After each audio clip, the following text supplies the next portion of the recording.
আসসালামু আলাইকুম। আজকে আমি সুন্দর একটি দৃশ্য এঁকে দেখাবো। শুরুতেই আমি স্কেল দিয়ে সোজা করে একটি দাগ টেনে নিব। দূরের গাছপালার দৃশ্যগুলি একটু ঢেউ ঢেউ করে এঁকে নিব।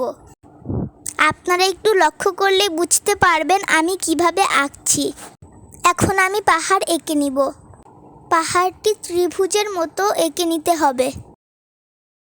দুই পাহাড়ের পিছনে আমি একটি সূর্য এঁকে নিব। সূর্যের দাগগুলি একটি ছোট এবং একটি বড় করে এঁকে নিতে হবে। আপনারা দেখতেই পাচ্ছেন আমি কিভাবে আঁকছি। এবার আমি নদী এঁকে নিব। এটি একটু আঁকাবাঁকা করে এঁকে নিতে হবে। আপনারা দেখতেই পাচ্ছেন আমি কিভাবে আঁকছি। আমি সাইন পেন দিয়ে এই দৃশ্যটির উপর আরেকবার এঁকে নিয়েছি। আমি অফ ক্যামেরায় মেঘ এবং পাখি এঁকে নিয়েছি। আপনারা চাইলে নাও আঁকতে পারেন, এতেও দৃশ্যটি দেখতে সুন্দর লাগবে। আমি পাহাড় রং করতে মোট 2টি রং ব্যবহার করছি।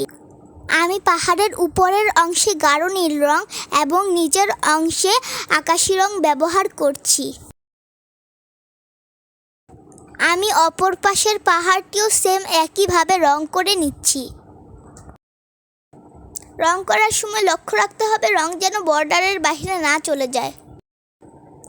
আপনারা নিজেরাও শিখবেন এবং ছোটদেরকেও শিখাবেন। রং করার পরে আমি একটু হাত দিয়ে ভালোভাবে মিলিয়ে নিব।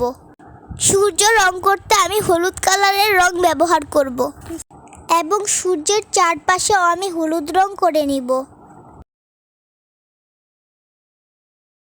আকাশ রং করতে আমি নিয়ে নিলাম একটি আকাশি কালারের রং। আকাশটি আমি আকাশি কালারের রং করব এবং মেঘ সাদা রেখে দিব। এতে করে দৃশ্যটি দেখতে সুন্দর লাগবে। রং করার পরে আমি রংটি একটু হাত দিয়ে মিলিয়ে নিলাম। নদীর দুই পাশে আকাশি কালারের রং করব এবং মাঝের অংশ সাদা রেখে দিব। আমি এখন দূরের গাছপালার দৃশ্য রং করে নিব। দূরের গাছপালার দৃশ্য রং করতে আমি মোট 2টি রং ব্যবহার করব।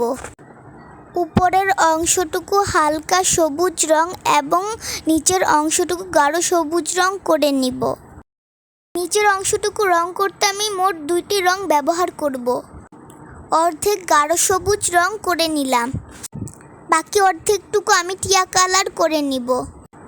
গাঢ় সবুজ রঙের উপর দিয়েও আমি হালকা করে টিয়া কালার করে নিলাম। দেখতেই পাচ্ছেন আমি কিভাবে রং করছি। রং করা শেষে আমি একটু হাত দিয়ে ভালোভাবে মিলিয়ে নিব। আমার ভিডিওটি ভালো লেগে থাকলে লাইক, কমেন্ট এবং সাবস্ক্রাইব করে দিবেন।